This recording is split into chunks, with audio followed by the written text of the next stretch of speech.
Today is Thursday, February the 14th, and we're here with attorney Robert E. Davis.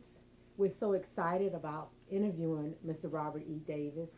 We're here with the Voicing in Action under the Social Justice with Case Western Reserve. Go ahead. Today is Thursday, February the 14th, and we're here with attorney Robert E. Davis for an interview telling us about his experience with East Cleveland, his residence, his background, his experience. And we're looking forward to doing a documentary on Attorney Davis. We're honored to be here from Case Western Reserve, the Voicing in Action Social Justice Institute. I'm here with the camera operator, Mr. Brandon King, better known as BK. I'm the host today. My name is Jeannie Joy, better known as Lady Red. We're all excited about it, so let's just get started, Attorney Davis. Attorney Davis, our first question for you is, tell us about yourself and the history of your family.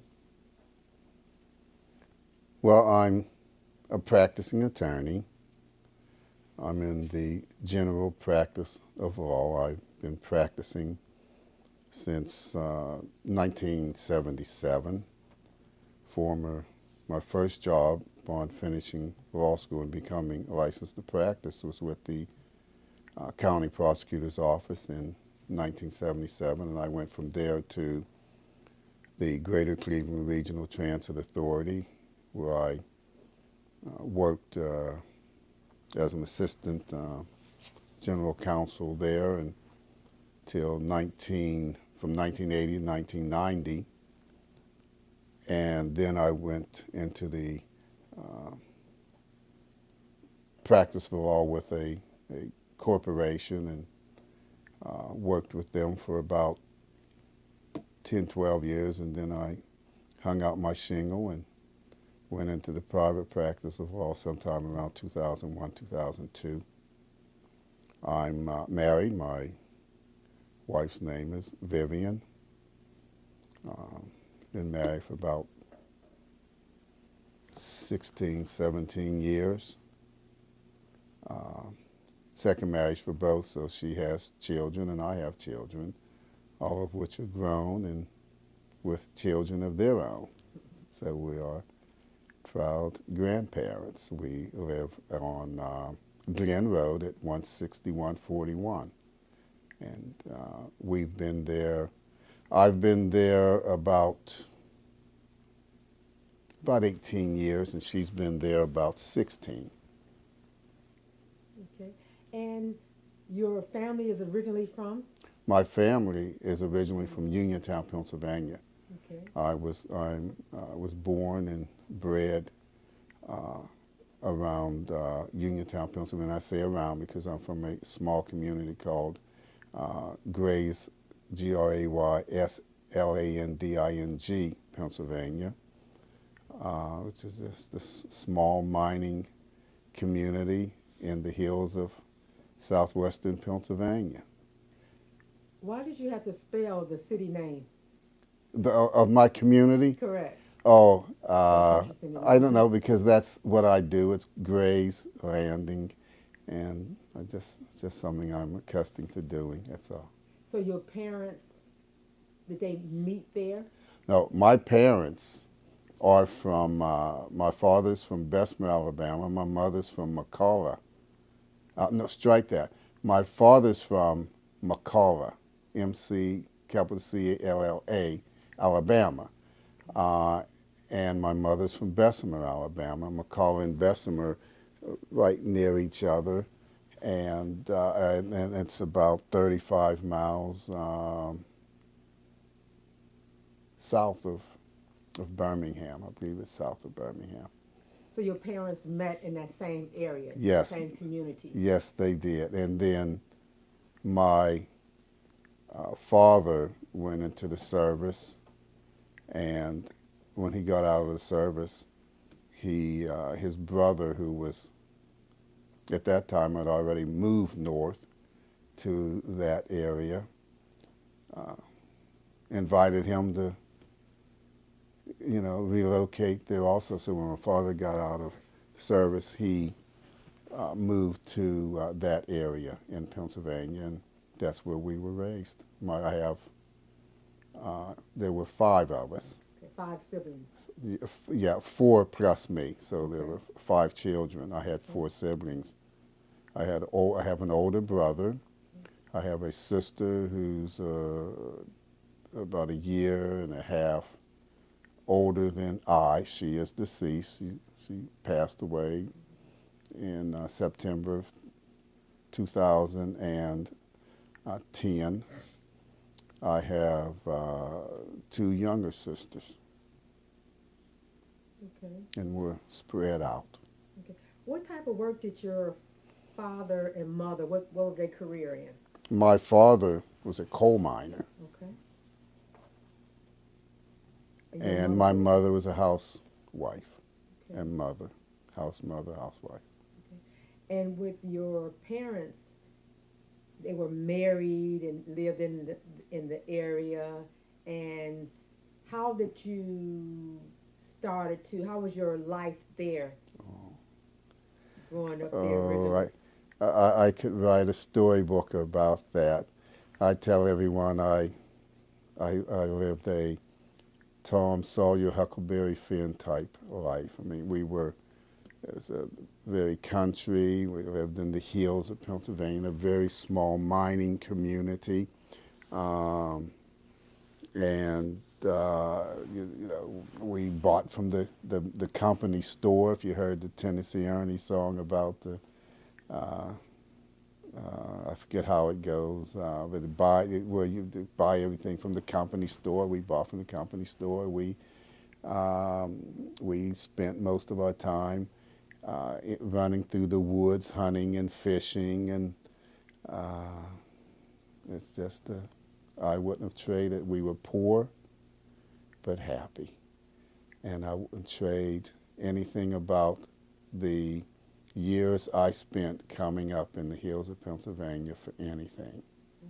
So, your parents was down south. What made them move to Pennsylvania? What was the transition? Well, at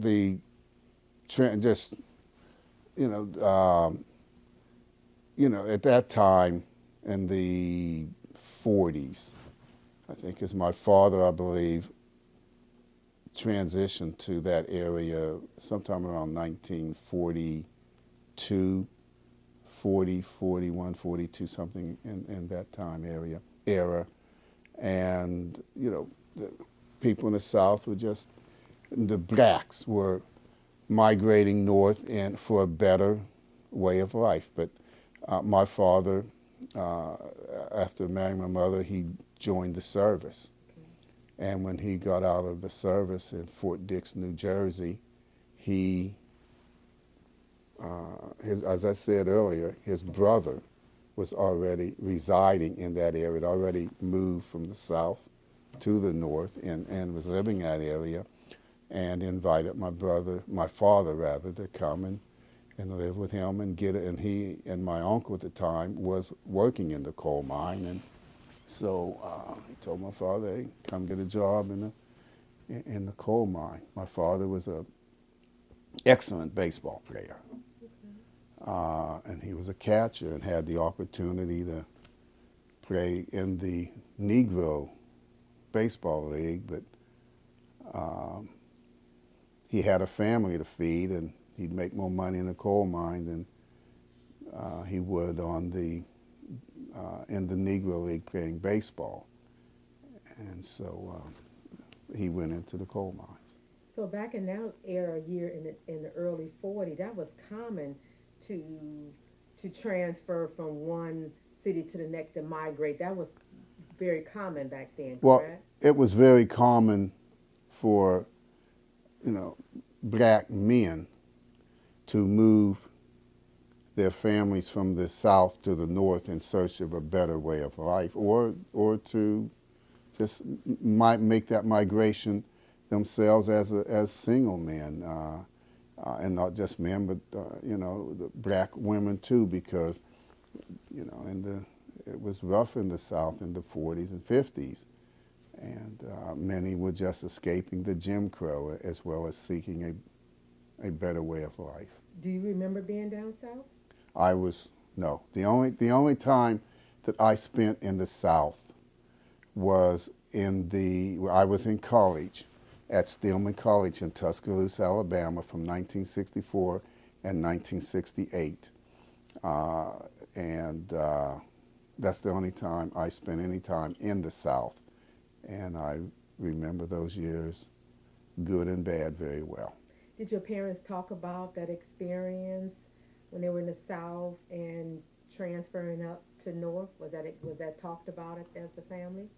Oh yes. Well, my father shared, you know, the experience oftentimes with us, and the Jim Crow experience of having to live in the South at that time. And then when I went down there for college, of course, I experienced a great deal of that. Can you tell us a little bit of what your father spoke about the Jim Crow, and your experience? What was the difference in it? Was it something that was the same? Can you compare the difference? Can you tell us a little bit more about that? Well, it was the same only in as much as racism is racism. It differs only into the degree of racism that one incurs. And of course, my father, having grown up down in deep South Alabama, the racism that he incurred was much more egregious than the racism that I incurred well as a college student in the 60s.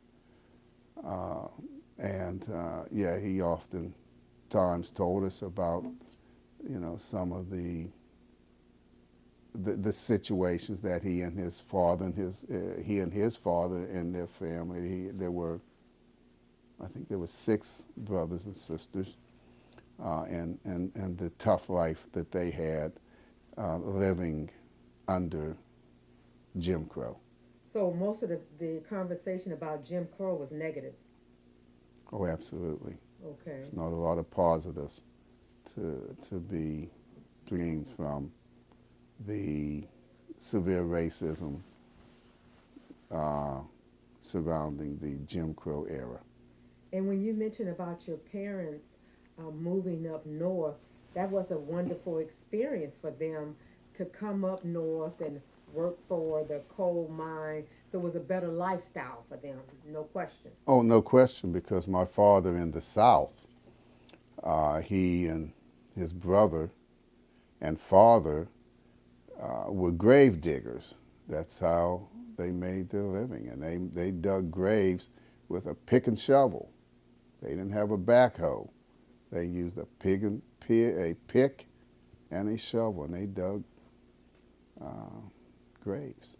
So it's definitely a better life for him and his family. Oh, absolutely. And you mentioned that you have 4 other siblings. Can you tell us what were their career in your new location like? Well, my brother was a salesman. He's a career salesman. He's retired. Of course, my older sister, she's deceased, and she was just a housewife. She did not work. My 2 younger sisters, one of which is 4 or 5 years younger than I, and then my baby sister, who is 7 years my junior. They are retired government employees. The sister who is right under me, her husband's a retired Army captain, and they live in San Antonio, Texas, as does my baby sister. They all live down there, retired, happy and having fun. My mother is deceased. She passed June the 14th of 2007. And your father? My father is turning 91. He resides in a nursing facility in Uniontown, Pennsylvania. And when you were living in Pennsylvania, your neighborhood was like what growing up? It was a small mining community of, I'm trying to estimate how many people may have lived in the neighborhood. Sure, less than 100. And most of us, but all of us were poor, but we didn't know it because when everyone's poor, you don't know you're poor. You know, we hunted, we fished, ate what we killed, ate what we grew. We lived off of the land and what we hunted. And during that period of time, was it fun for you?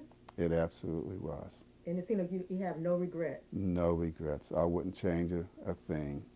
And it was definitely a small, would you consider it as a community, a neighborhood, or a hood? Small mining community because just, you know, the families were fed by men who, for the most part, worked in the coal mine. Some in the steel mill, but most in the coal mine. Okay. And how would the schools in the area, were they walking distance? The playgrounds were basically the same? The school, we were bused to school. And the little community, as small as it was gerrymandered with a part of it. If you lived certain part of the community, you went to an all-black school. I lived in the gerrymandered part of the community that had me going to an all-white school. There were, probably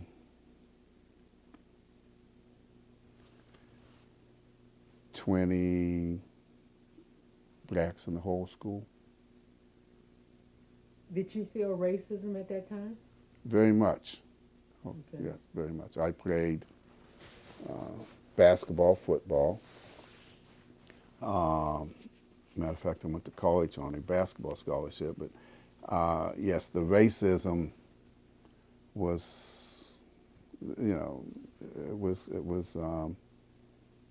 very harsh. You know, we couldn't swim in the swimming pool. They told us we turn it black.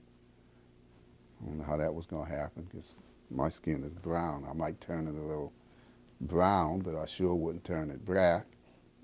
Yeah, so you know, we incurred the racism that you would expect.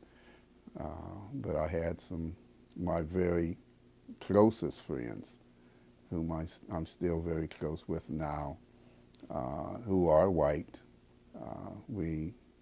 I didn't experience that with them. And what year was this, what you mentioned, and was that in what level of schooling? This was from grade school through high school. Grade through high school. What year was it, guesstimate, around what frame? I started school at 6 years old in 1952 and graduated from high school in 1964. And your siblings all went to the same school in the neighborhood? We all went to the same school, and the schools were out. You know, this is country. And so, you know, we were bused out into the country to schools. To the country. How many miles from your home the school was? The first school I went to was about 1 mile. That was in the first and second grade. And then in the third and fourth grade, it was about probably 6 miles, 5 or 6 miles. And then in the 5th and 6th grade, probably 6, 7 miles. And then high school, we were bused probably about 8 miles to school, Never had to eight, walk to 9 school. miles. No, but my older brother, he ran. Okay.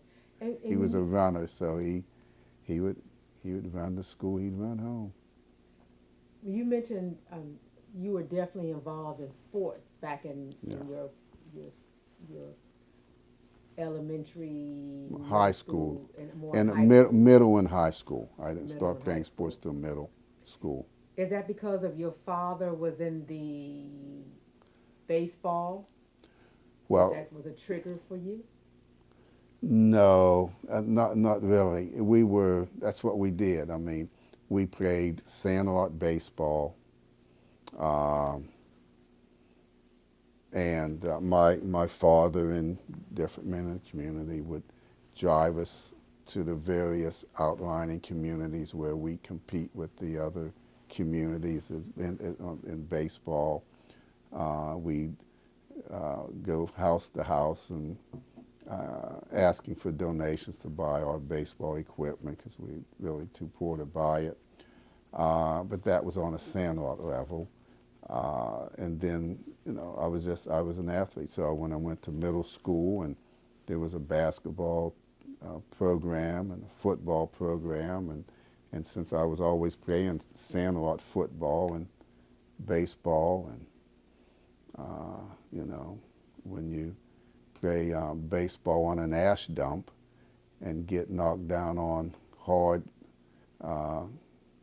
rocks and stones and all that, going to a school where there's a football field, hey,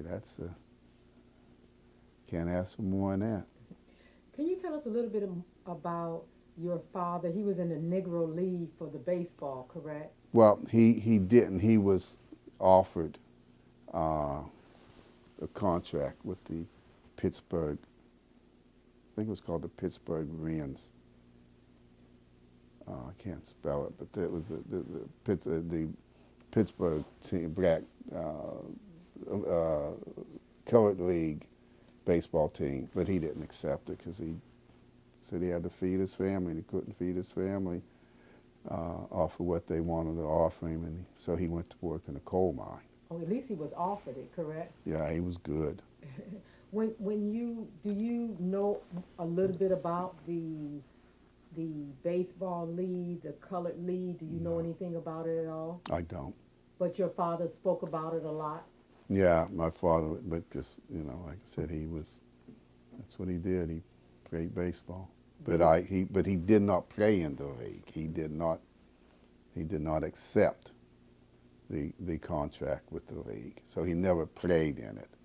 Okay. So I don't know much about it at all. And I'm just going to go back to your neighborhood when you mentioned that you were poor, but you didn't know you was poor because everybody around you was on the same level. Mm-hmm. We were all poor. When did you know you was poor?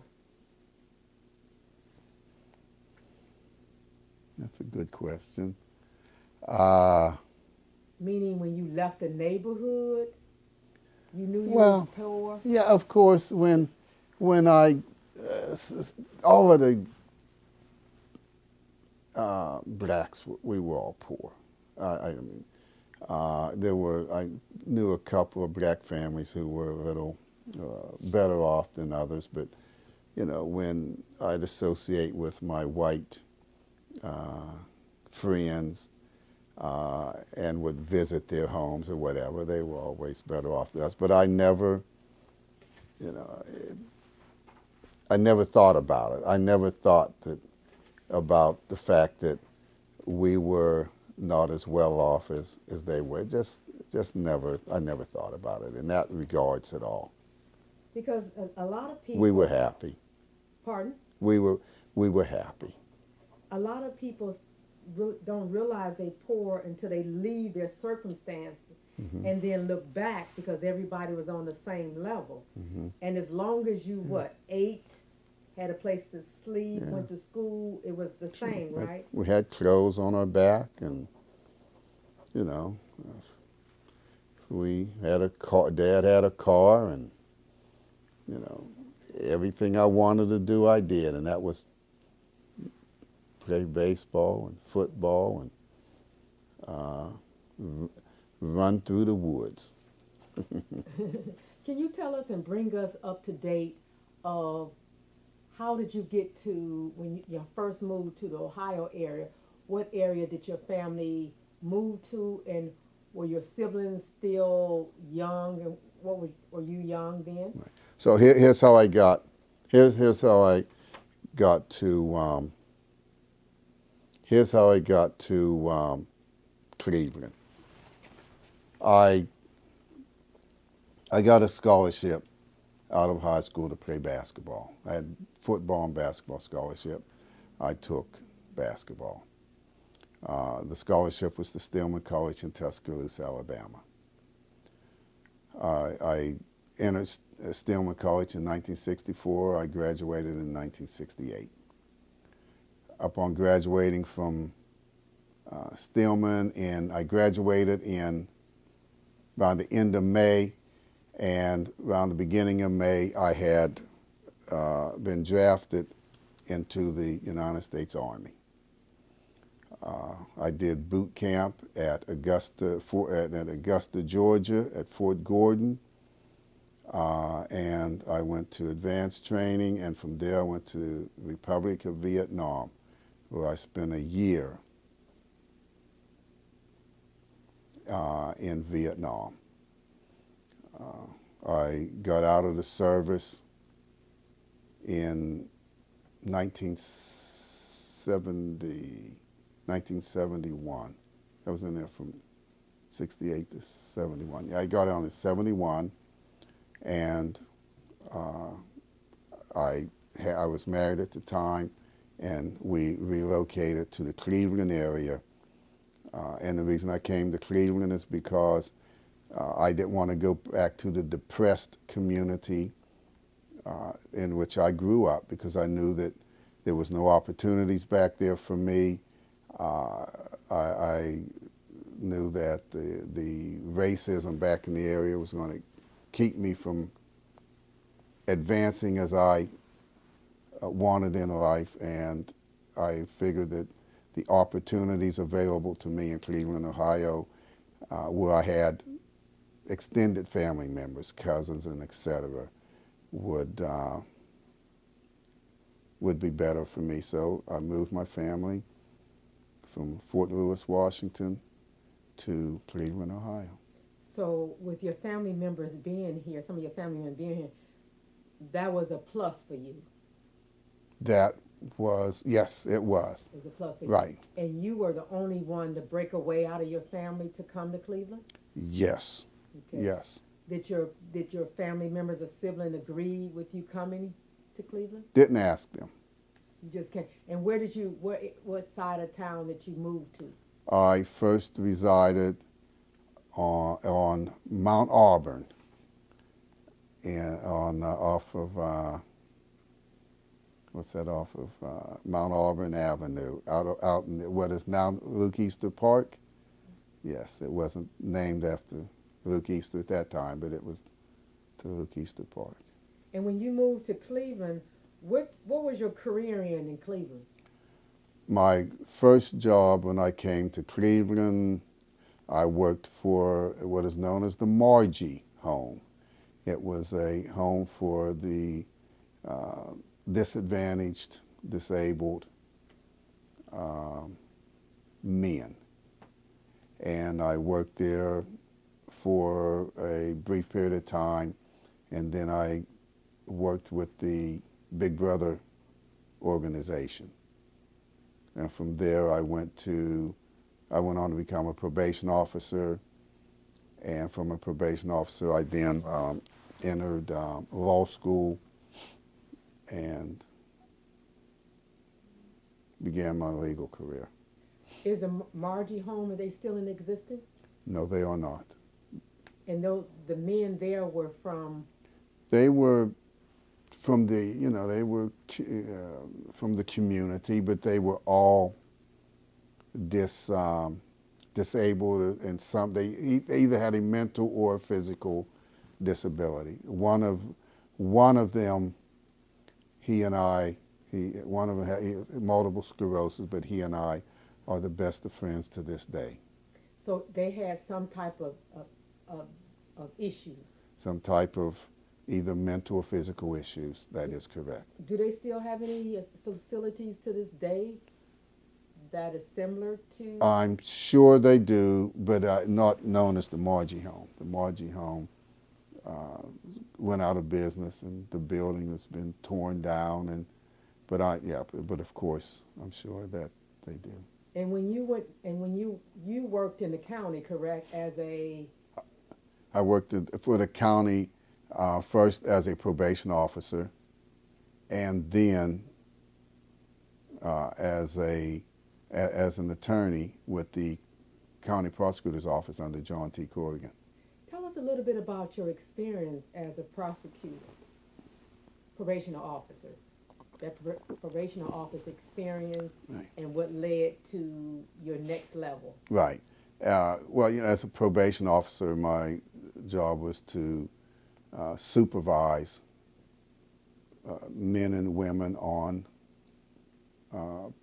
probation, placed on probation by the court. And it was at that time we had two functions. One was called field, and we had the field investigation. We had to go out in the field and investigate each one of the individuals to whom we were placed on probation, and the other was supervision. You know, we had to supervise, and they had to report to us, and et cetera. And while serving as a probation officer, I met a good friend who was in law school, and at that time they had a special program in the law school and trying to recruit black students. It was called the LCOP program, and I forget it, LCOP. I forget what it stands for now, but it was a program that was designed to recruit black law students, and I applied, and through the minority recruitment program, I was accepted into the law school. I was told that based upon the fact that I was African American, that I went to an all-black school, that my chances of succeeding wasn't good, but they would accept me. So what they knew. So during the period when you were a probationer officer, you had someone to look up to who was an attorney. Well, he wasn't. No, he was in the law school also, okay, and he introduced me to the LCOP program and helped me to get my foot in the door. Okay. And just want to back with being a probationer officer, with the system, you was with them for how many years? I was a probation officer.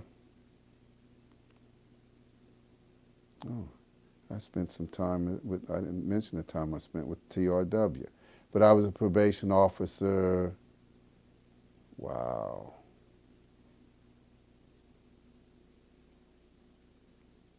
It was a couple of years. Couple of years. Yeah, 2 or 3 years. With that, you understood how things worked and operated as a probation officer at that time? I learned to understand how the system worked. Do you think it has changed today? It has changed. Yeah, the system has improved in many ways. When I say the system, I'm talking about the judicial system has improved in many ways from when I was a probation officer and from when I was a prosecutor.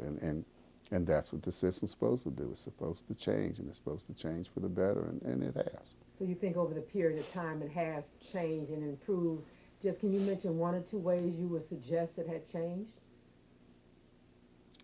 Well, have to think about it, but it has changed significantly. And also with you being in college previously and then going to law school, how was that experience? Well, law school was, it was tough to separate the men from the boys. It required much more discipline, of course, than what was required in college. I was an evening student, and I had a family, and I had a job at the same time I was in law school. I was working for TRW, and I'd get off from work at 5, and I'd get downtown for my class, which was starting at 5:30, 6 o'clock, and I'd be downtown until 9 or 9:30, and I'd get home, and then I would eat, and I would study, and I'd get to sleep, and I was probably sleeping 4 hours a night.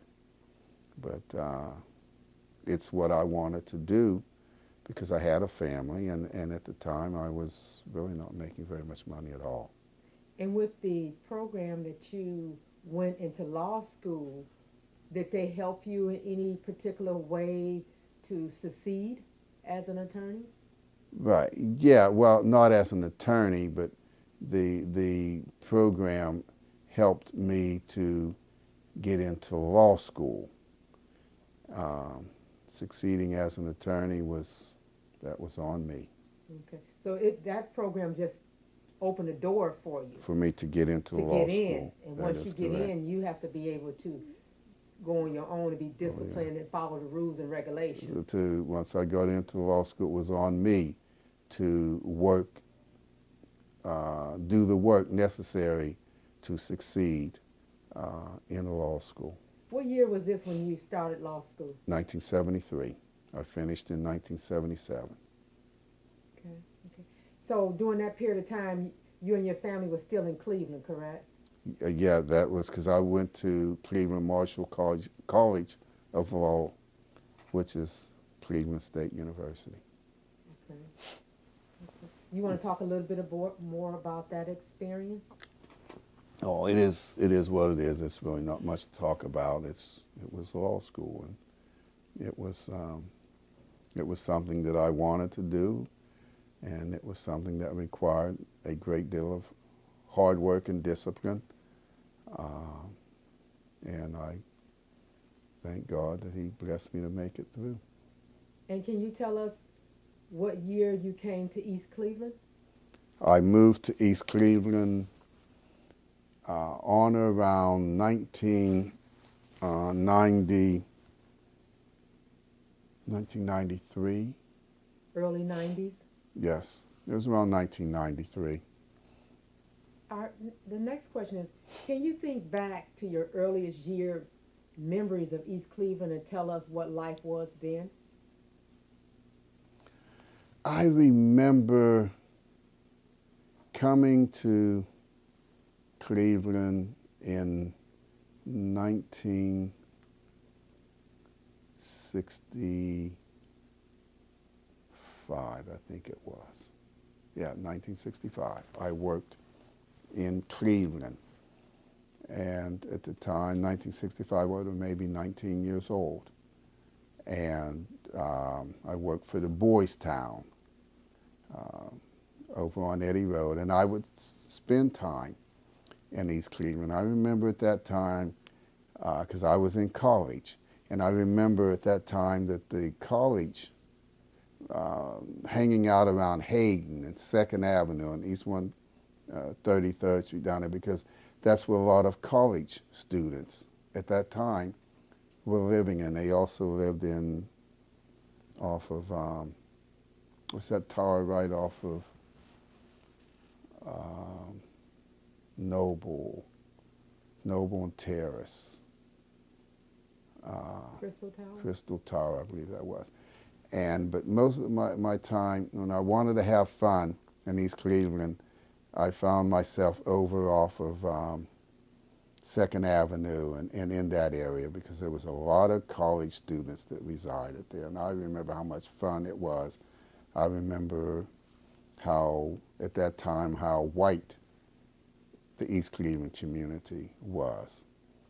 I remember at that time the businesses that flourished in East Cleveland that were really run by whites, and I think Jews, if I'm not Jewish people, if I'm not mistaken.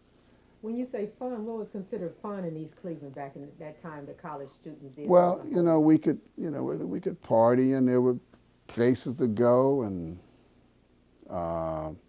you could do it without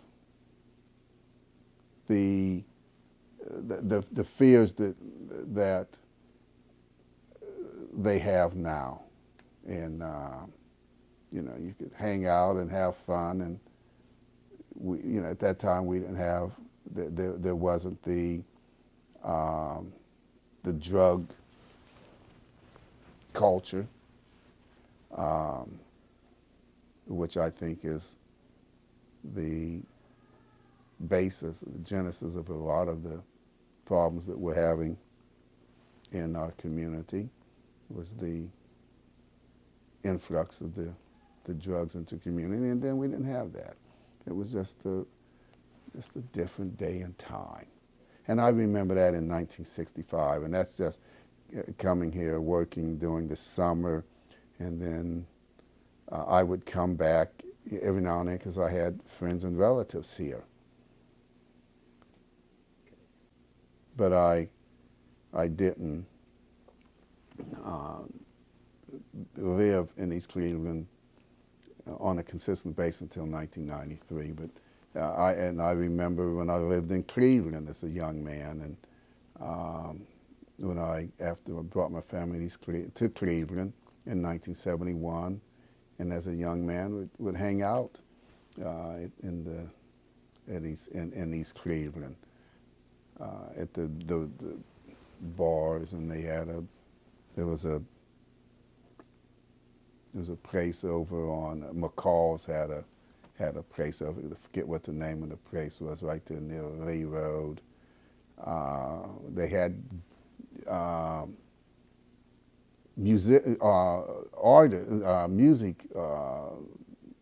musicians coming in and singing and playing, and I can't think of what the name of it now. So we'd go over there, and they had the various stars would come in, and it was just a different day. Is it still open to this day? Absolutely not.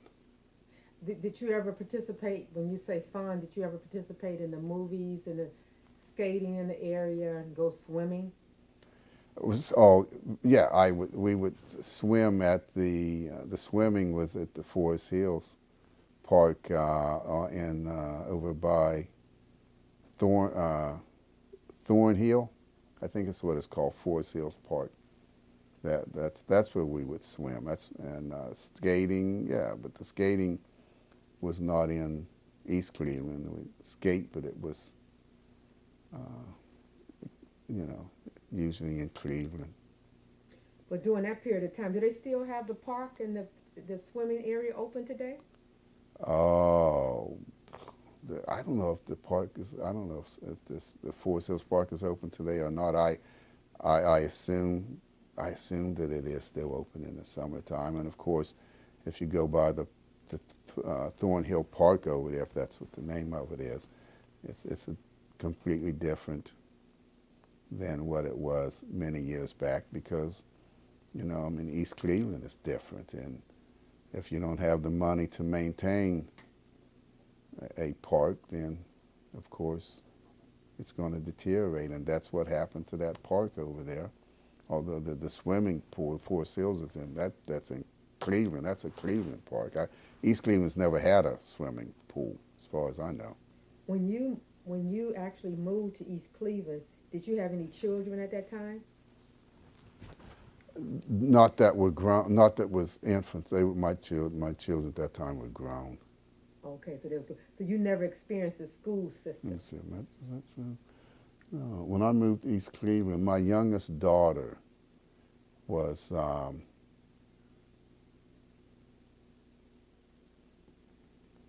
was 16 years old. But she did not, I was divorced at the time, and she did not live with me. So you never had to deal with the school system? I never had to deal with the school system as it relates to my daughter. Did you have to deal with any of the political arena? Not at that time, I did not. I did not get actively involved in the politics of East Cleveland until, I don't know, past 10 years. Why did you get involved in the past 10 years? What was the trigger point? Because I thought that I had something to offer, and if you don't get off your butt and do and assert yourself, then you can have everything in the world to offer, but you're not offering it. And I just thought I had something to offer. So did anything in particular that drove that point that you wanted to get involved, or you just felt that you had something to offer? Yeah, just felt like I had something to offer, and my first first time I got involved in the politics of East Cleveland when I ran for judge. So you ran for elective office I in East did. Cleveland. What year was it? You know what? I don't recall what year that was at all. It had to be 10 years ago at least. I don't know. Did you get that I mean, position? because Sandra Walker was there for 6 years, and I think the new judge now has been about a year. So it had to be 7, 8 years ago. No, I did not. I lost to Sandra Walker, who became the judge and was the judge for 6 years. Let's talk about change in East Cleveland that you can remember, meaning change in the area of the gangs that developed in East Cleveland, the drugs. We can just start off with those two. Did you see it coming? Did you see the change? And what effects did it have? And I think we all saw the change. But the change in East Cleveland began to change before the infiltration of the drugs and the gangs into East Cleveland. You know, East Cleveland began to change when you had the white flight out of East Cleveland and the blacks moving in. You know, I think East Cleveland began to change in all around the time when, probably when the Cuyahoga Community College in the mid-'60s opened and built and began to displace many blacks from the Cedar Central area who began to move into East Cleveland because the whites were beginning to move out. When you say Tri-C moved in that area, you mean at down in community college area, correct? Community college, yeah. That large community college displaced many blacks, and those blacks began to move into East Cleveland, displacing the whites who were beginning to move out. So what Tri-C is now, it used to be projects. Yes. And that whole campus takes up a whole area. So they displaced the residents there, and they start migrating to East Cleveland. Right. As a majority. One of the areas. One of the areas. Yeah, of course. Okay. So that area was what time frame was it? What That's year? probably had to be sometime around the mid-'60s. Mid-'60s. So then that's when it was the beginning of a change. I I would think so, but keep in mind at that time that I was only coming back and forth at that time, during the summers. I wasn't living here permanently, but I know that from the time that I was coming here, doing summers to work, and then when I came to the area permanently in 1971, I could see significant change. Significant change meaning good or bad, or just a change in the race? Change in the race. But it wasn't a significant noticeable difference of change where things were going down. Well, things began to go down because the whites left and they took their money with them. The blacks who moved in couldn't replace the money that was, and most of the blacks moving in were renters. A lot of these homes that the whites moved out of, they rented. And I think one of the things that hurt the East Cleveland community has been absentee landlords. To this day, 2013. To this day, yes, because and East Cleveland has never had as far as I know, in recent times, going back 20, 30 years, has never had a good housing program. So, absentee landlords were just permitted, for the sake of a better word, to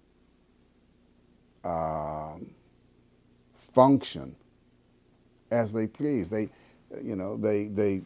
have an apartment building that they would drain the financial life out of, or a home, and while they're living in some more posh or home in out of state or somewhere out in the heights or further out. And I'm a hands person, so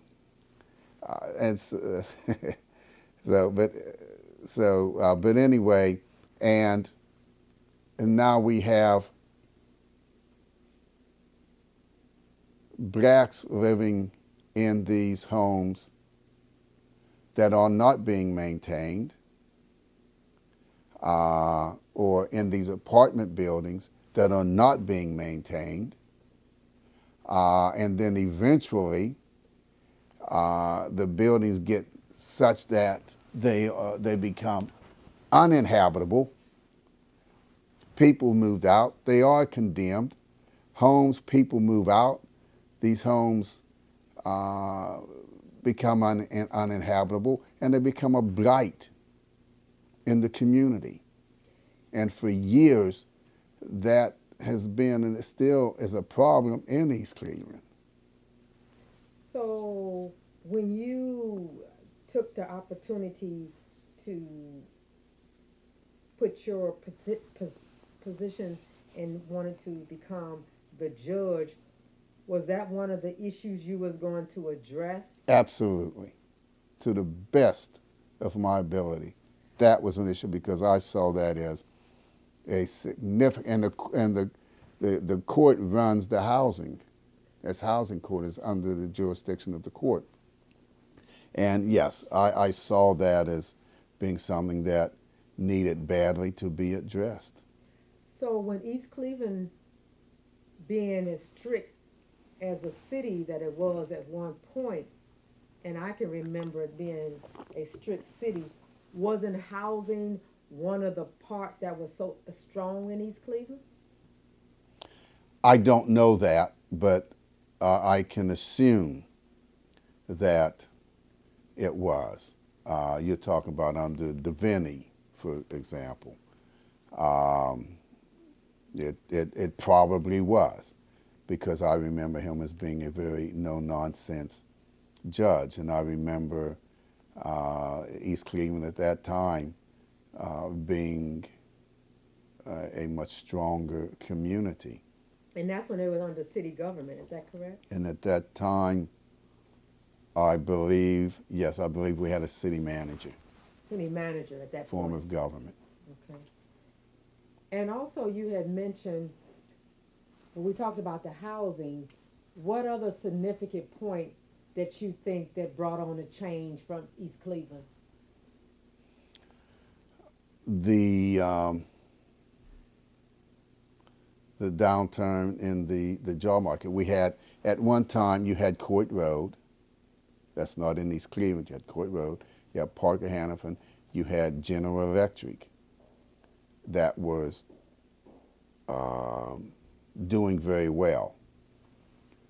Those businesses began to close, and they began to lay off employees in significant numbers. And many of those employees were from the East Cleveland community. So, people lost their jobs. When people lose their jobs, of course, that hurts your tax base. That hurts, that hurts your schools. So eventually, we're only employer we had left was GE, and now GE is, for all intent and purposes, gone, but still here, and that hurt us. The infiltration of drugs into our community hurt significantly, as well as the infiltration of the gang violence. You brought up something was very significant, and stating that when Tri-C started building the apartments or the project, for a better word, the people had to move someplace, and they came to East Cleveland in droves. Would you agree? I don't know that to be a fact, but I would speculate that is probably pretty accurate. That's something interesting to look into. And during the period of time that you felt that the change, and with you being a business and a more aware residents, you can see the difference in the business. What businesses did you feel that was strong back in the time when you first came is no longer existing now? Well, one thing, many of the businesses at that time were white-owned. And then the blacks bought the businesses from the whites. And so for a long period of time, the businesses in the East Cleveland community were black-owned. And then the blacks began to sell their businesses to the Arab community. So if you look in East Cleveland now, just about every business that you may want to patronize, assuming you want to do that, is an Arab business. So blacks aren't owning anything, and the Arab businesses aren't really, they're not putting anything back into our community. And as black and as black people, we historically, even when we had black businesses in our community, I'm a hands person, even when we had black businesses, we still took our money outside our community for the most part. Blacks spend their money outside of their community. You look at all other ethnic groups, and they spend their money for the most part within their community. But after the blacks sold their business to the Arab community, it's all over for us at that point. I feel that you have a passion about talking about this, and you can go on and on. Oh, I am passionate about it, but it is what it is. When you mentioned that African American had the Caucasian had the businesses for a while when they were a large percent here in East Cleveland. Mm-hmm. Then the African American took over from the whites, and when African American took over, they transferred it over to other race, correct? They didn't transfer anything. They sold to their businesses to the Arab community. Do you know or can you guesstimate the reason why? Probably because they were offered money that they could, they needed the money, and the Arabs had the money to spend, and I believe that picture is much larger, and I'm not going to speculate into what my thoughts are as it relates to the fact that in the black communities, not just in Cleveland, but in many urban areas, the business have become Arab businesses. And I have my thoughts, but I won't convey them. But then another, by the same area of interest, is no one knew what the outcome would be. I'm not sure what that question is. Meaning that no one knew the outcome, that it was going to be a population of other races taking over the black community as a whole. Meaning that with the turnaround and they're offering monies to most of the black community that's focusing on East Cleveland, that they will have so many businesses and have East Cleveland actually on lockdown. Well, lockout. I'm not sure what you're saying there, but and you can't blame too much the black business owner, because, if your business is struggling and you've held on to this business for many years, and you're not getting the patronage of your business that's needed. Because as I said, blacks, we have the tendency of spending our money outside our community.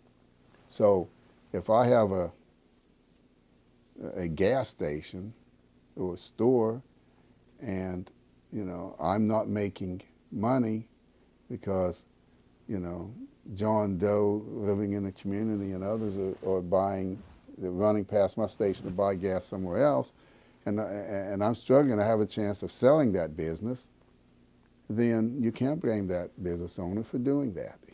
Everyone has a family to take care of, if not a family, their own selves, and you can't blame a person for taking advantage of an opportunity.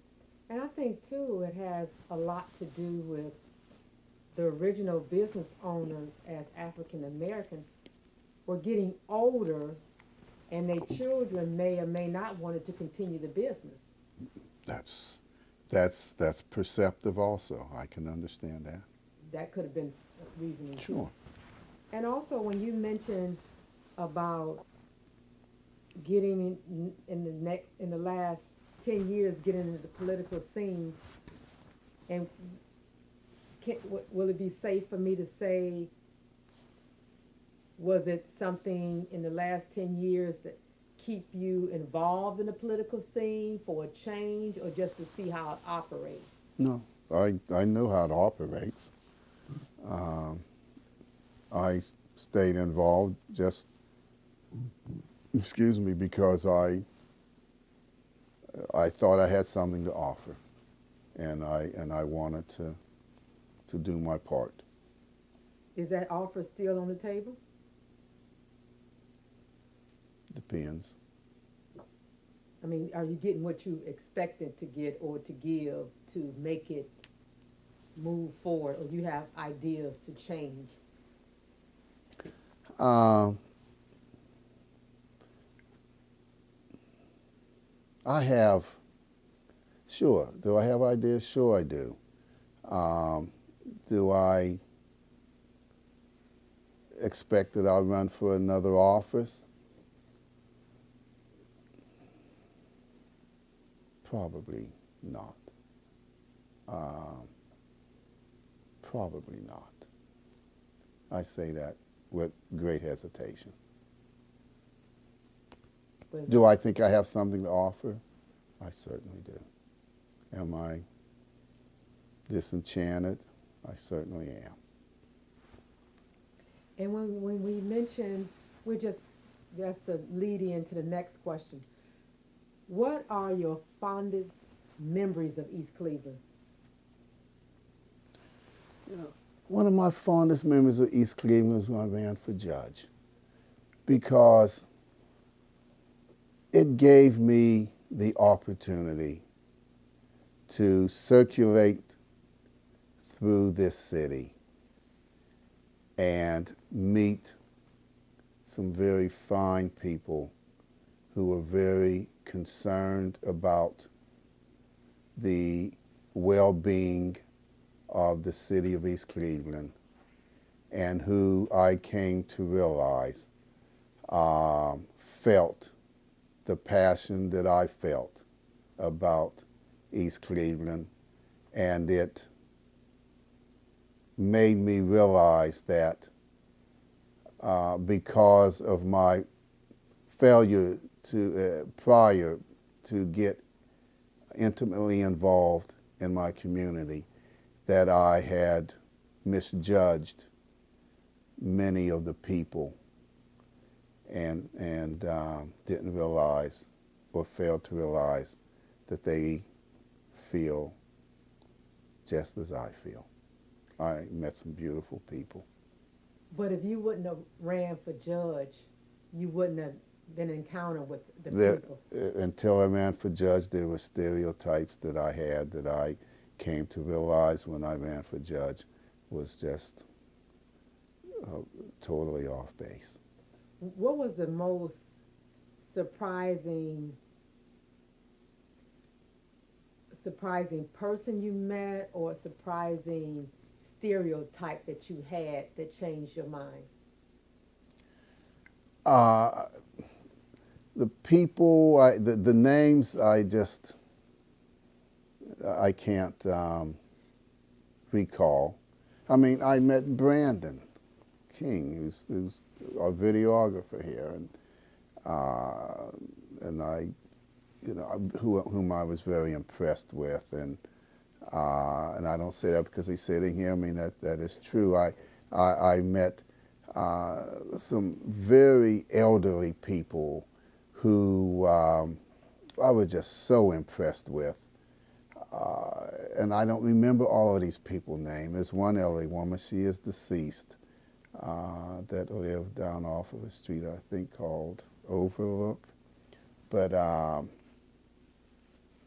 can't think of the names, but I met some very, very good people who love East Cleveland and want very badly to see East Cleveland turn around and become the proud city that it once was. And that's almost a cry in the wilderness. But running across a lot of people in East Cleveland, you found out that they still have faith and hope in East Cleveland, correct? They have hope. They have hope. And you have to have hope. Because when you have nothing else, if you don't have hope, you're lost.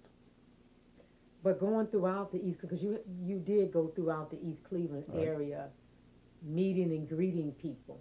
I sure did. Anyone that you brought along with you or thought would be great for your team?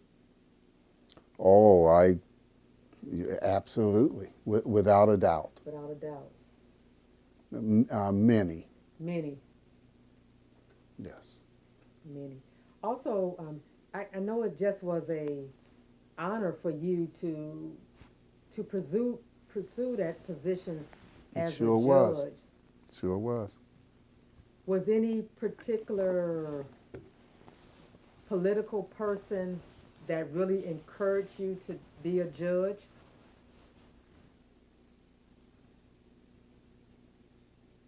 You know, I don't recall. Probably so.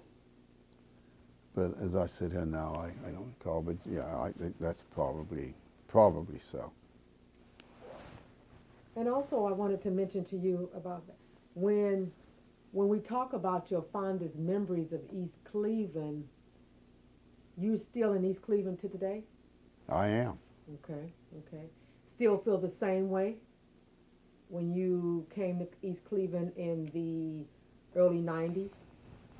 Still have that passion? Oh, I love my city. I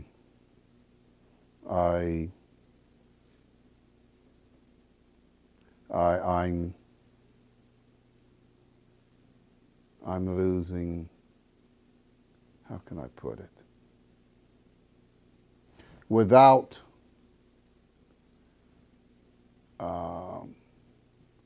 help that I don't see coming, this city will die.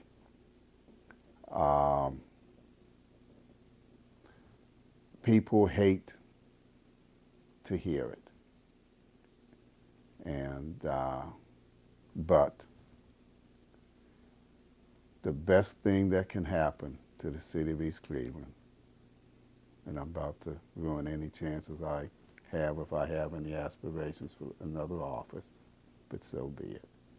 The best chance for Cleveland, for East Cleveland to survive is to regionalize and incorporate East Cleveland.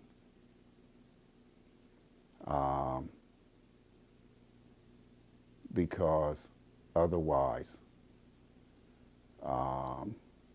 we will continue to struggle as we have since first going into fiscal emergency in 1988. Do you realize since 1988 we have been in fiscal emergency just about the complete time?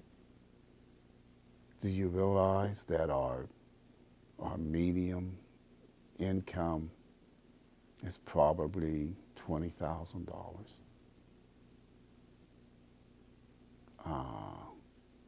That our per capita income is probably $15,000, $50,000.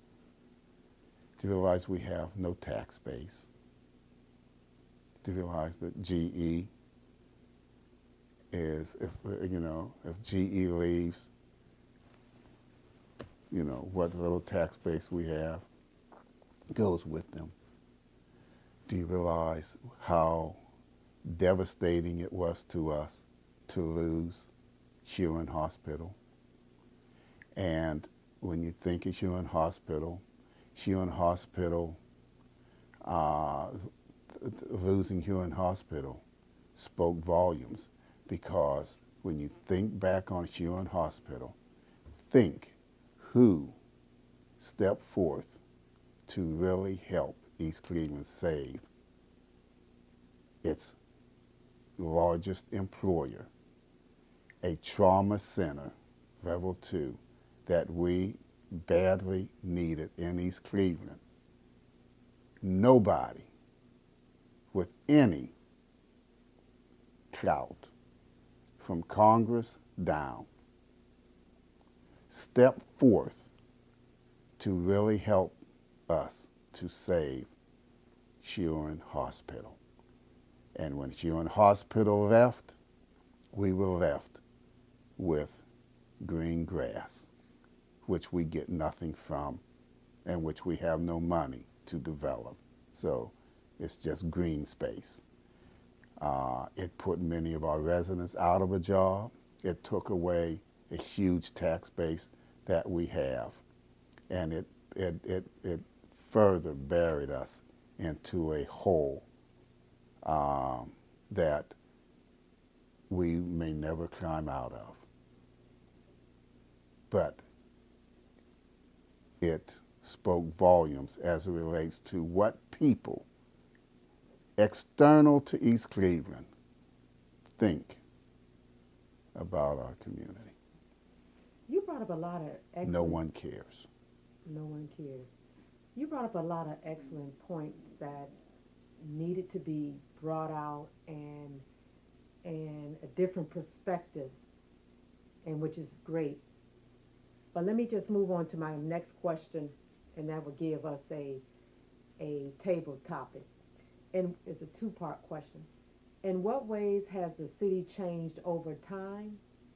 And what do you think contribute to those changes? I think we've answered those.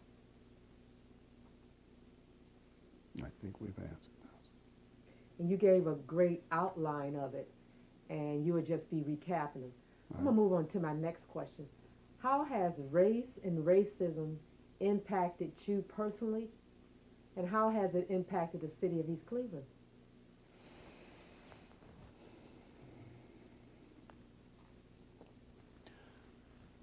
I've never concerned myself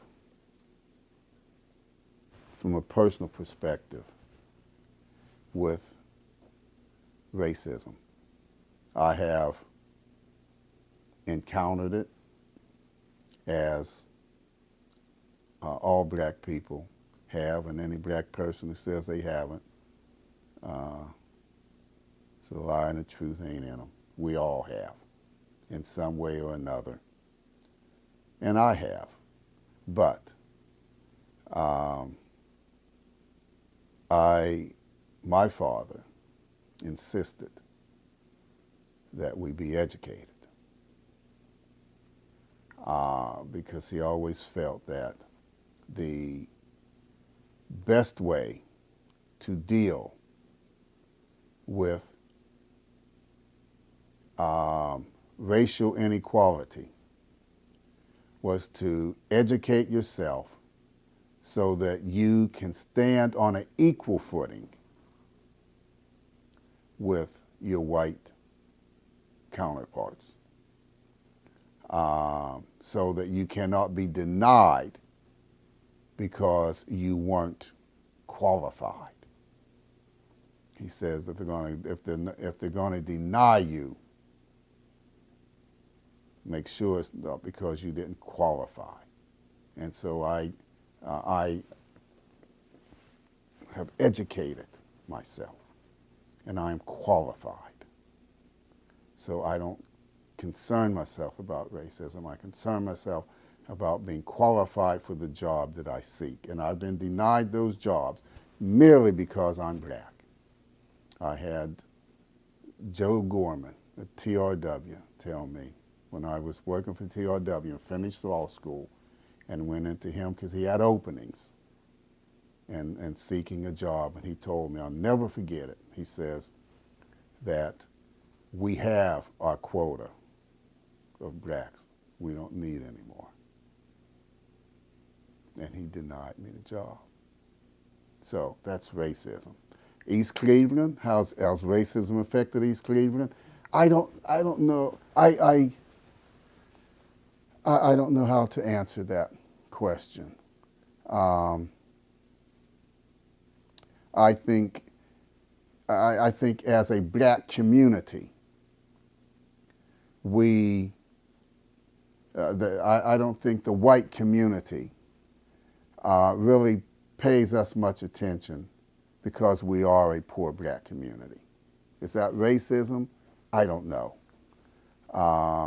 But I think the white community fears East Cleveland. Matter of fact, I know they do because I worked with whites. I remember a white secretary who had to come to East Cleveland, had to go to Cleveland Heights, and she was afraid to come through East Cleveland. And that is an unfounded fear.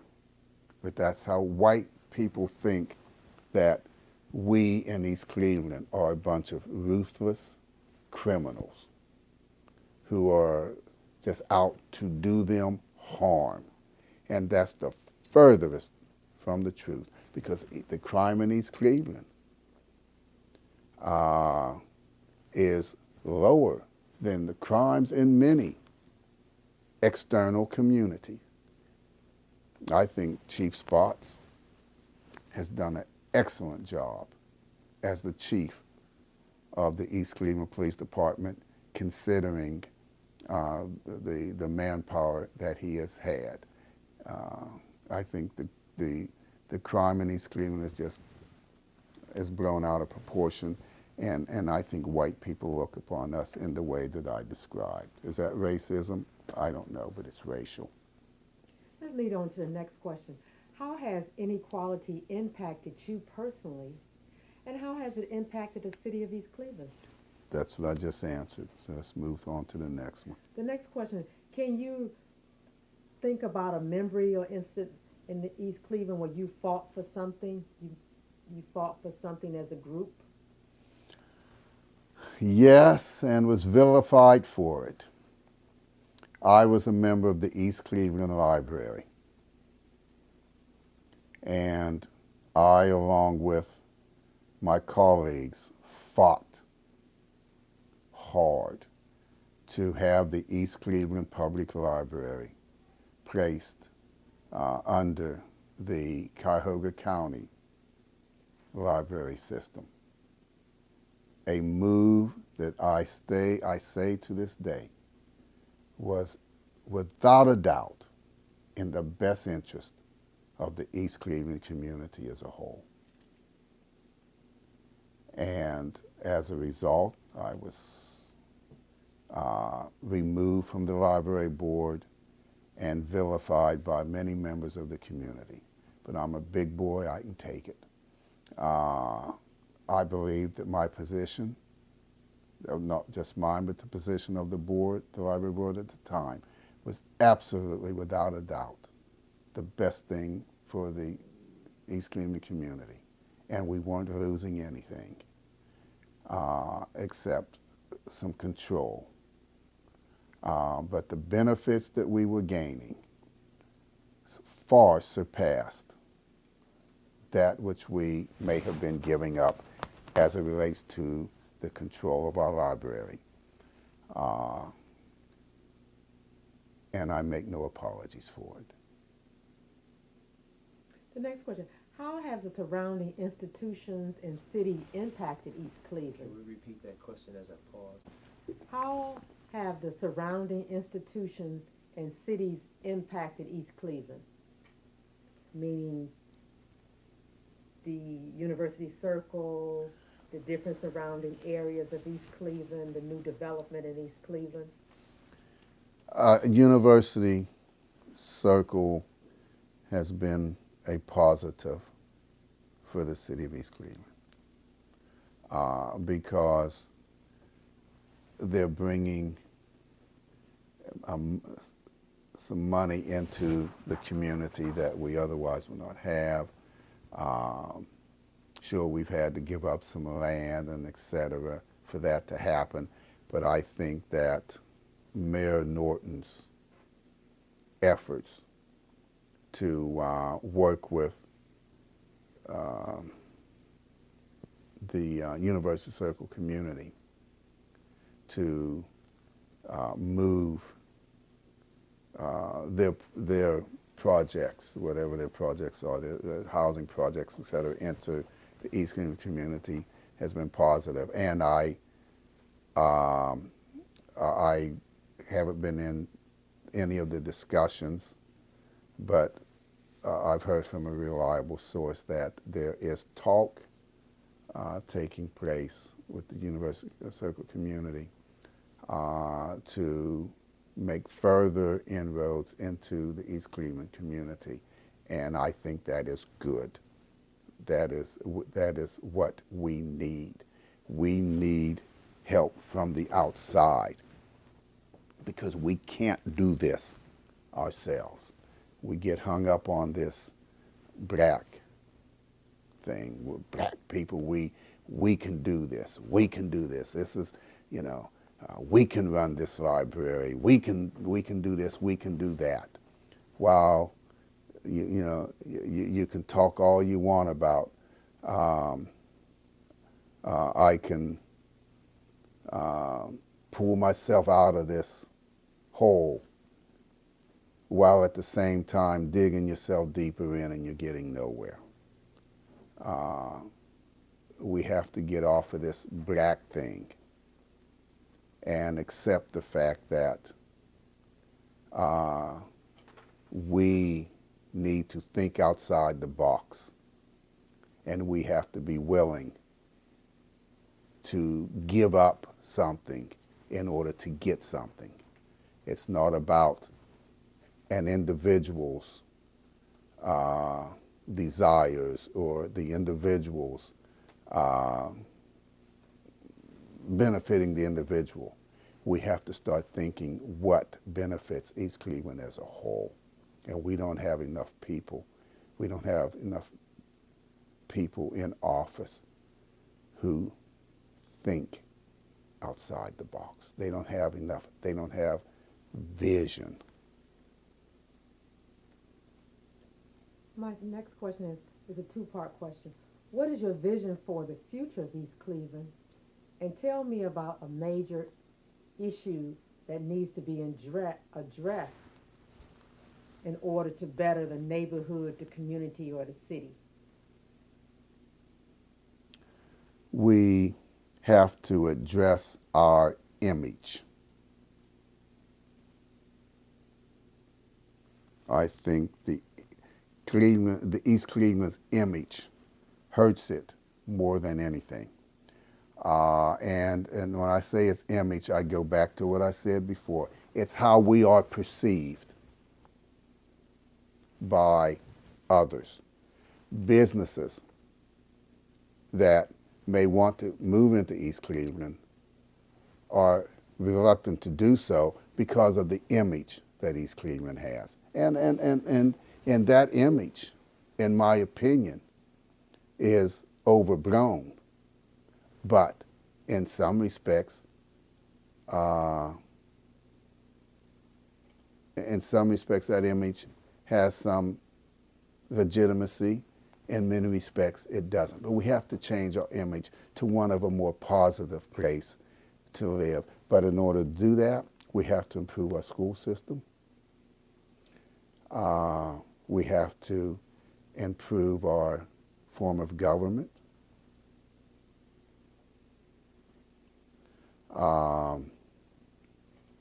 We have to improve upon our police presence.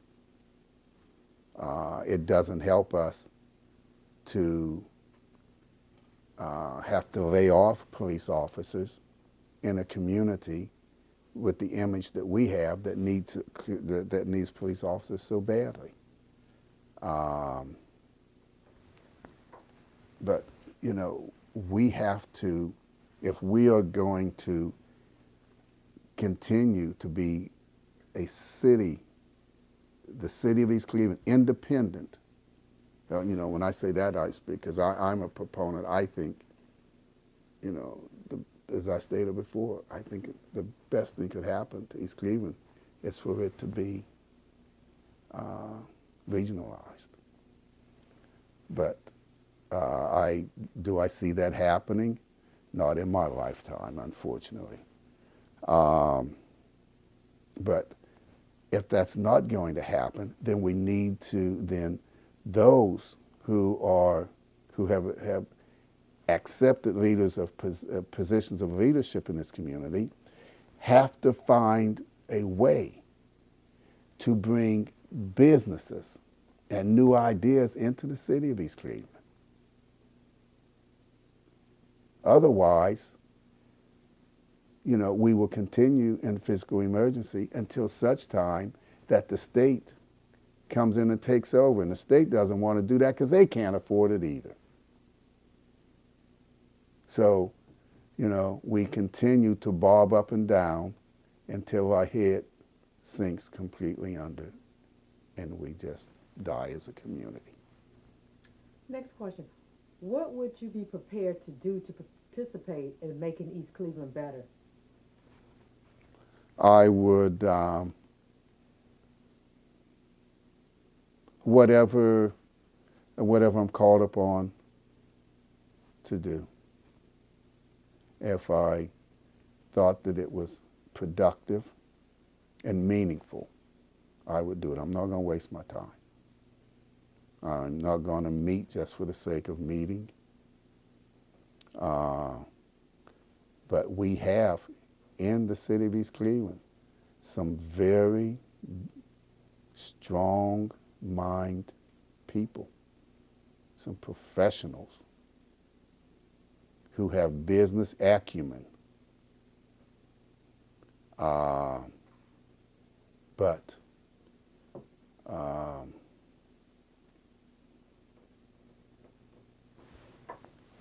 just don't, it's just, I think people are just disgruntled, and I think people are losing hope. One of the best communities you'll ever live in is called the Hill. Why did you say the Hill? Because that's what it's called. I'm going to yield at this point my closing question and let my counterpart ask his question. Mr. Brandon King. Thank you. Mr. Davis, we'd like to thank you again for your time. And I'd like to just go back and revisit a couple topics. And I guess the first one, I want to see if I can get you to, I know you said you didn't want to talk about it, but if we could try to get you to think more along the lines of East Cleveland and the inequality that some have said have faced it in regards to government funding or county funding or nearby cities or institutions, whether it's CASE or UH, neglecting it or showing inequality towards it. What would be your opinion on that from the years that you've been involved with the whole Cleveland area? I haven't been in the inner circle of people who where they talked about that inequality. I'm not sure what it is you're looking for. I think that East Cleveland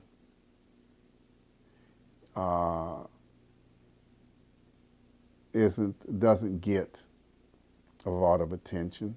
I think that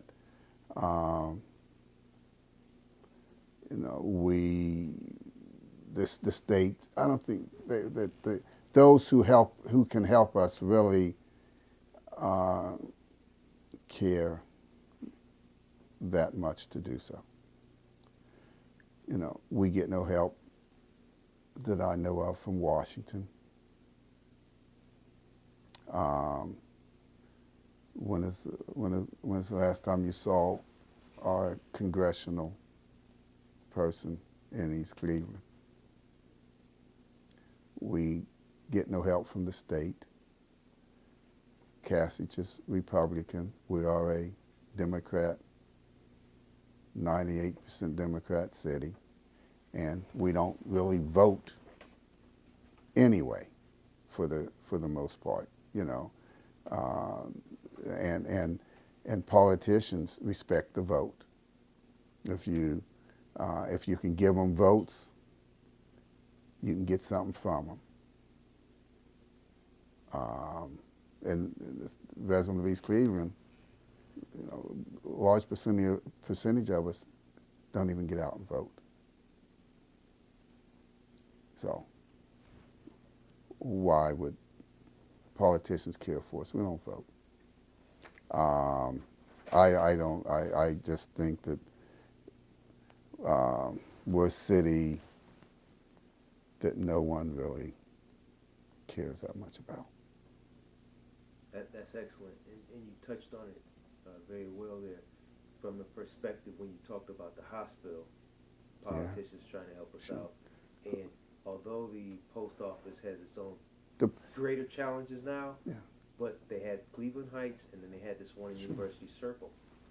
Why East Cleveland? That is correct. I didn't even think about the post office, but yeah. Why East Cleveland? Why they take our trauma center? Why they take our post office? Why, when they want to take something, do they take ours? And that feeds right back into why people are saying, well, you wanted to give away the library. No, I didn't. No, I didn't. The post office is closed. The Huron Hospital is leveled, it's demolished, it's gone.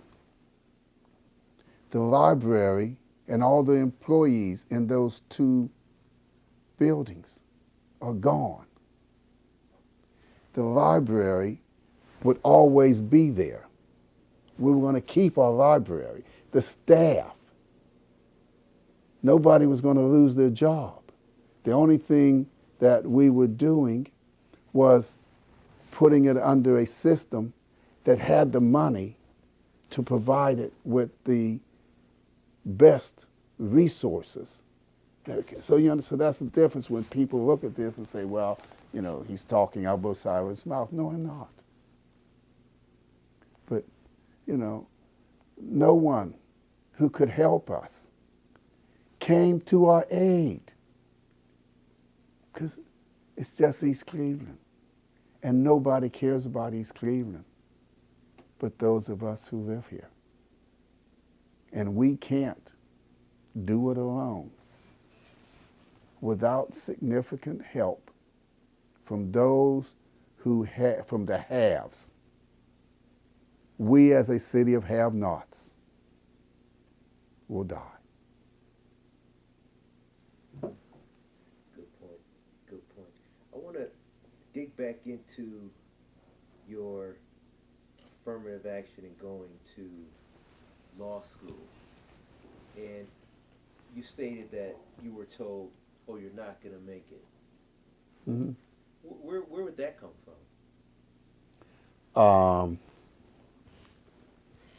That came from an assessment that was given me. Given to you? Yeah, we were all given an assessment. By the school, by the law school. By the actual school? And not yes, they gave us an assessment. That's not something someone told me. That's verbally, that was an assessment. I was assessed as because of these factors.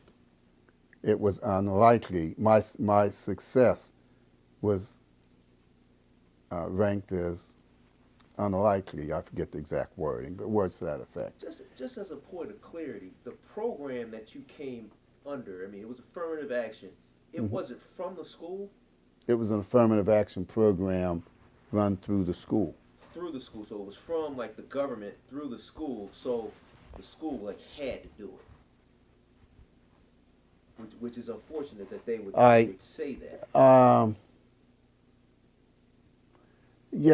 The school, it was under the affirmative action program at the time. Yeah, and they ranked us. You know, you got a ranking, and there were factors that they ranked. One is the school that you attended, and you know, the race, and different factors factored in, and you were assessed as to the likelihood of success in the law school.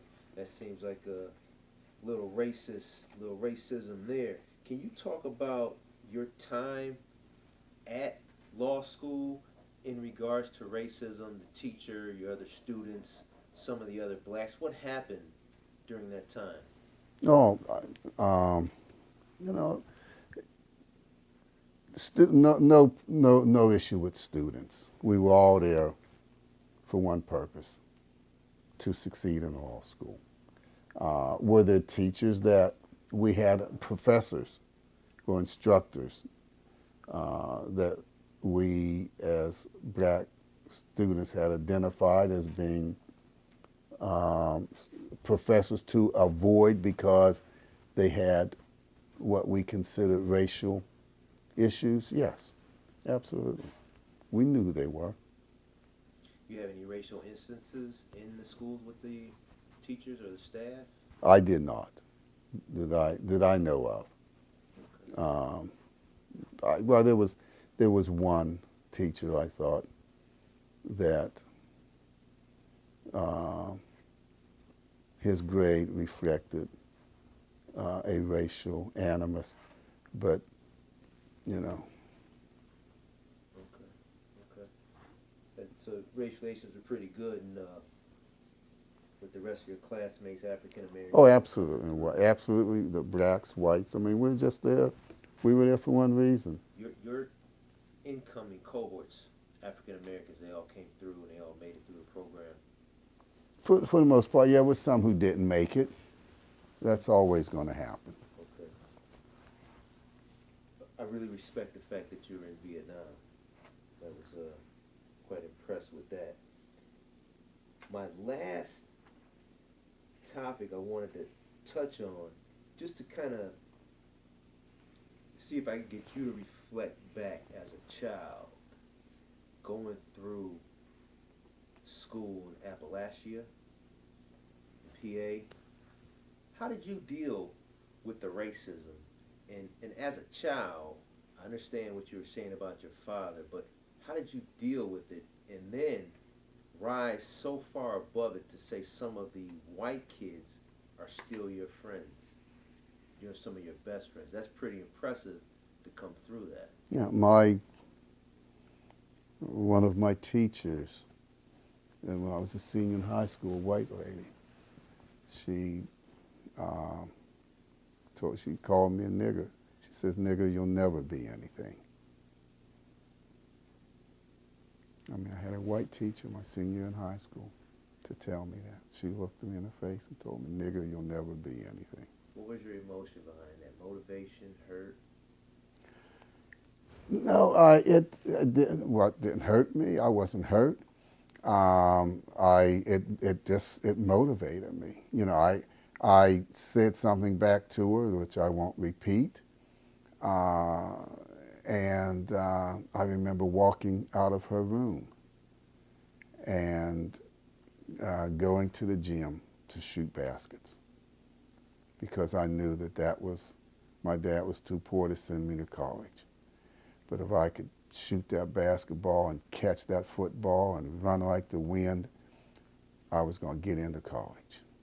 And when she told me that was during basketball season, I remember leaving her study hall and going to the gym and getting that basketball and just standing and just shooting that basketball.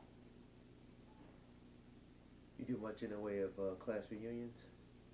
Yes, we are, my high school class, very close. Mm-hmm. You still go back up to I still PA? go to my class reunions. I'm still close with many of my classmates. Okay. I'll turn it back over to Lady Red at this point.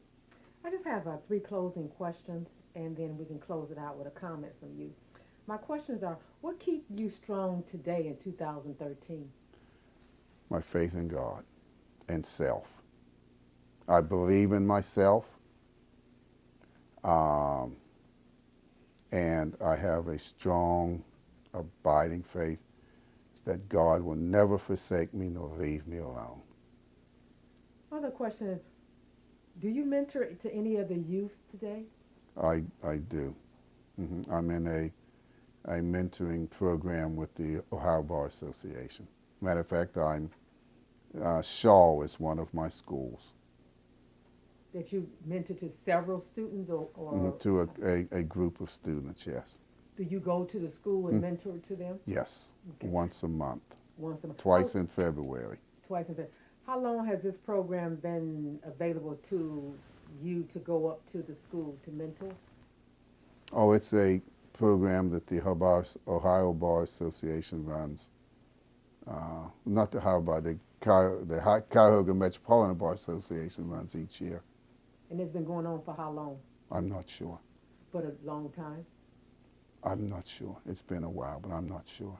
And my closing question is, what would you say to the youth today to let them know that East Cleveland was a millionaire row city at one point and very prestige, and people who lived in East Cleveland or came to East Cleveland or went through East Cleveland did what back in the day compared to today? They went to school. And they not only went to school, but they made an effort to succeed in school.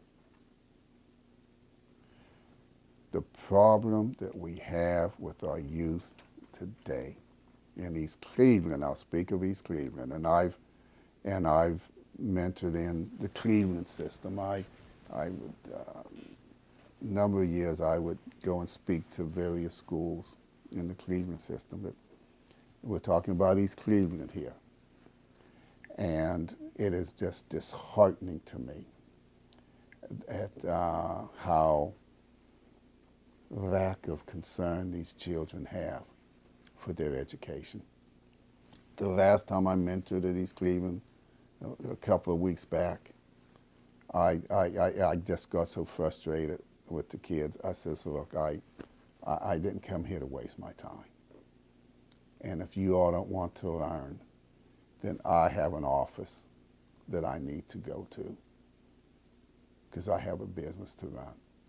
And I told the teacher that these children have no desire to learn, and I have no desire to sit here and waste my time. And I'm leaving. And I got up and I left. I left, and little did they know, I had tears in my eyes. I felt so bad for those kids because they failed to understand the need to educate your mind. I do employment law, discrimination, civil rights.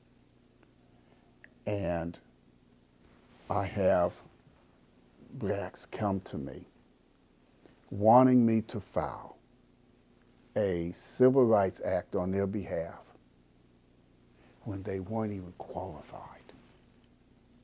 And I tell them, if you want me to represent you, then it makes it much simpler, much easier, and all these cases are difficult, if you can at least assert that you were qualified. And to be qualified, you have to educate your mind. You have to put yourself educationally on the same level as your white counterparts, so that I can go in and I can say, look, he had the same education as he had. Why does he get the job and this person gets the shaft? But it's education. These children today, and it starts in their home. The parents aren't requiring that the children focus on education. They don't require they do homework. They don't even require that they bring a book home or take a book to school. They can spend a great deal of time on video games,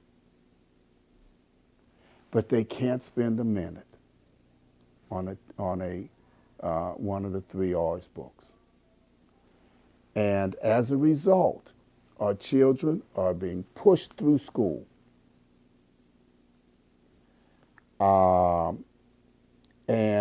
or dropping out at enormous rates. The dropout in East Cleveland has to be 80%. Has to be extremely high. I don't know what it is, but I know it's extremely frighteningly high. And so these children who are dropping out of school or just being pushed through and given a diploma, not having succeeded, where do they go? They go back into the community. And what do they perpetuate once they get back into the community? The impoverishment that they lived in as children. So they have other children. And inasmuch as they didn't have enough perception to understand the need of an education, they don't pass that on, that need, that desire on to them, because they don't have it. And so it just keeps growing. It just keeps growing. It just keeps perpetuating itself in our community. So what do you end up with? You're going to end up with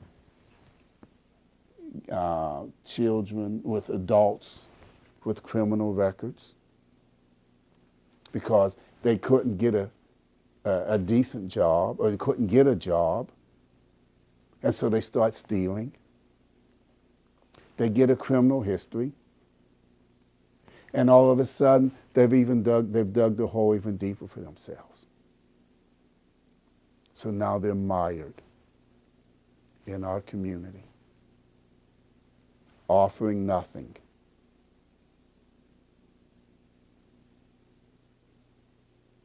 I wanted to take the opportunity to ask you to do the closing remarks, but I think you did a wrap up at this point. And if you had anything extra to say, you can just look directly into the camera and say it before I give the opportunity to give you the grand closing remarks. I have nothing else to say. Just want to take the opportunity, Attorney Robert E. Davis, for your time and your attention with the interview in our documentation of East Cleveland. And we're just so honored that you came and expressed a lot of areas that was new to our listening audience. You brought up a lot of good and great points. So I just want to, in closing, just say thank you, thank you, thank you, and looking forward to bigger and better things in East Cleveland, and hope and happiness once again. Yeah, we can't give up. As Jesse says, keep hope alive.